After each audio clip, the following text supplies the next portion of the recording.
Adlaw nga Martes karon mga kaigsuunan, petsa 29 sa bulan sa Hunyo, tuig 2021.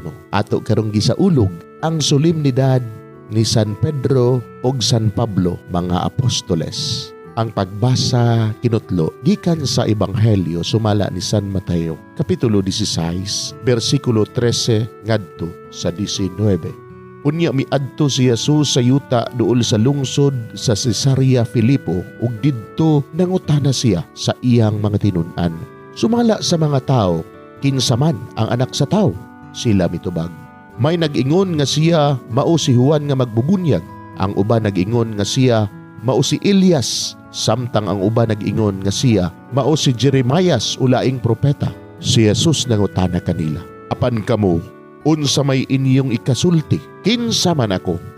Og mitubag si Simon Pedro, ikaw mao ang Mesiyas, ang anak sa Dios nga buhi. Giingnan siya ni Jesus, bulahan ka gayod, Simon nga anak ni Jonas. Kay kining maong kamatuoran, wala mo abot kanimo pinaagi sa bisan unsang tawhanong pamaagi. Ang akong amahan nga atuwa sa langit, mao ang naghatag niini kanimo. Busa sultihan ko ikaw. Ikaw si Pedro, og ibabaw niining bato. Tukuron ko ang akong simbahan, og bisan gani ang kamatayon, dili makabuntog niini. Ihatag ko kanimo ang mga yawi sa gingharian sa langit. Ang imong idili dinhi sa yuta, idili usab didto sa langit.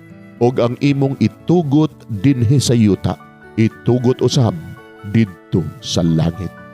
Mga igsuon, ang Ebanghelyo sa Ginoo. Daygon ikaw o Kristo.